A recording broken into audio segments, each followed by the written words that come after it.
Caraúna e para mim é uma grande satisfação encontrar você mais uma vez por aqui. Nós estamos dando continuidade à série Lázaro, uma escolha. Na verdade, esse é um convite à reflexão. Eu quero te convidar a você refletir a respeito de quem você é. Você pode mudar ou você está determinado a ser o que você é ou o que você tem sido? E para isso, no primeiro vídeo, nós discutimos brevemente a respeito das ideias da ideia de Rousseau e da ideia de Hobbes. Nós vimos que Rousseau defende a ideia de que o homem nasce bom, mas a sociedade o corrompe. Já para Hobbes, o homem nasce mal e ele se torna bom apenas quando ele percebe que lhe é propício. Ora, tanto Rousseau quanto Hobbes estão falando a respeito do meio em que esse homem está inserido. Agora, pense comigo. Se a sociedade corrompe o homem, ou se a sociedade influencia o homem a ser bom, surge a pergunta: de que é constituído ou constituída a sociedade? Não é de homens. Se os homens fossem bons, então a sociedade também não deveria ser boa? E se os homens são maus, por que então a sociedade influenciaria o homem a ser bom? Quando nós paramos para refletir sobre essas questões, parece não encontrarmos saída, talvez. Mas eu quero te convidar a pensar agora sobre esse assunto do ponto de vista da antropologia.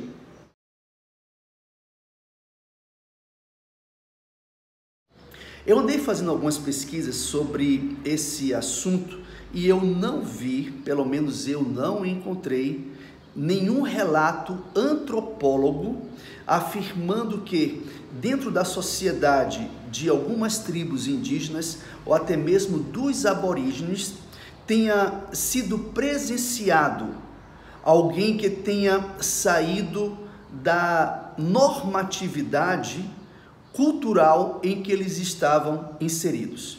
Dificilmente encontramos problemas psiquiátricos nas tribos indígenas ou até mesmo nos meios dos aborígenes. Também dificilmente encontramos assassinos dentro dessas tribos. Mas é muito interessante percebermos também que em algumas tribos, como tribos indígenas, nós iremos encontrar atos de infanticídio. O que é que acontece? Até mesmo os espartanos, eles cometiam infanticídio. O que é isso?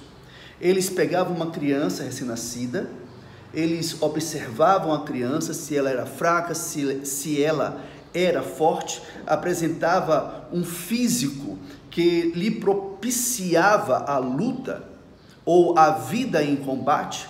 E se eles percebessem que aquela criança trazia algum defeito físico, simplesmente eram descartadas. Tiravam a vida dessas crianças. E tudo isso era visto com bons olhos. Agora eu pergunto para você, o que eles faziam era bom ou era mal? Uma outra questão também é que dentro da nossa cultura, a homossexualidade é visto como algo muito natural, está tudo bem, mas a homofobia é visto como um crime. Já em alguns países, outros países, como por exemplo no Oriente, a homossexualidade é visto como um crime e atos de homofobia é visto como algo correto e válido. É interessante também que na nossa sociedade, a necrofilia, sexo com pessoas mortas, é vista como crime, mas já em alguns países do Oriente, a necrofilia é visto como algo natural. Para nós, a zoofilia, sexo com animais, é crime, mas já para alguns países, ou um país, a zoofilia é visto como algo natural. Então eu pergunto, onde é que está a ideia de certo e errado? Nesses países, as pessoas que são a favor da homofobia, Eles estão certos ou estão errados? E nós que somos contra a necrofilia, estamos certos ou estamos errados? Ou tudo se trata unicamente de uma construção de valores? Surge mais uma pergunta para reflexão. O lobo que come a ovelha é bom ou é mau? Para o filho do lobo, o lobo é muito bom, mas para a mãe da ovelha, o lobo é muito mau. Então, será que o comportamento humano depende unicamente do ponto de vista quem está observando? Vamos pensar agora numa outra questão, no ponto de vista do determinismo genético.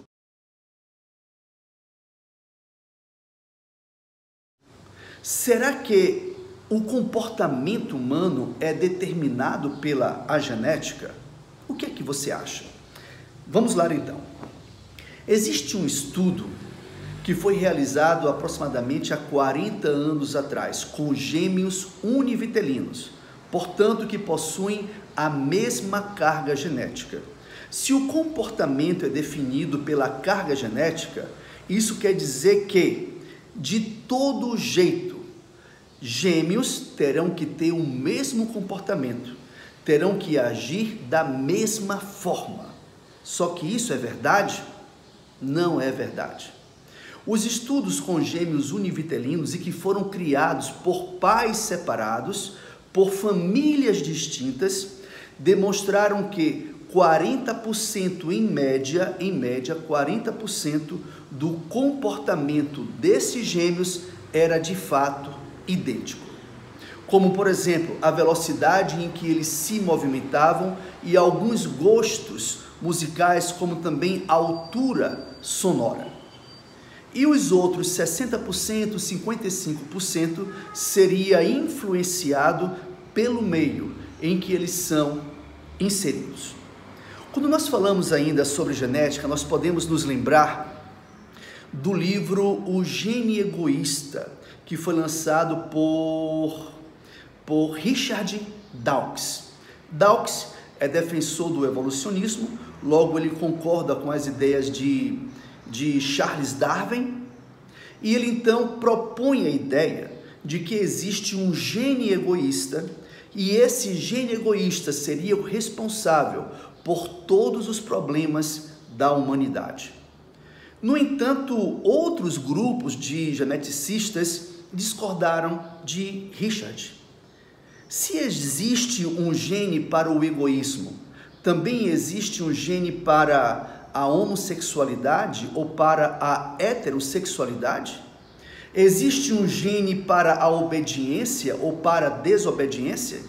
Existe um gene que determina se você será rico ou se você será pobre? Existe um gene que determina se você gostará da cor azul ou da cor verde? Um outro estudo realizado por geneticistas descobriram uma disfunção no alelo fundamentado em um ácido chamado amino-monooxidase, MAO, M-A-O-A, monoamino-oxidase. Esse ácido, ele é encontrado na membrana celular, tanto na parte biológica do corpo, como também nos neurônios. E a quantidade de ácido encontrado, o monoamino-oxidase, ele pode determinar o processo de síntese de alguns neurotransmissores, como a síntese da dopamina, como a síntese da serotonina, da acetilcolina, da adrenalina, da melatonina e outros mais. Os pesquisadores perceberam que crianças que apresentam esse alelo da monoamino-oxidase, eles se tornam 2,3% mais propensos a terem problemas comportamentais e 9,3 vezes ou 8 vezes mais propensos a cometerem crimes e serem presos. Será que os geneticistas então encontraram o problema da humanidade? Não, porque os estudos mostraram que essas crianças que são acometidas pela grande quantidade da monoamino-oxidase só desenvolvem comportamentos agressivos e antissociais se elas sofrerem maus tratos na infância. Se essas crianças, mesmo tendo essa questão ou essa problemática da monoamino-oxidase, não forem maltratadas, o alelo não se revela e ela cresce como um adulto saudável e completamente comum.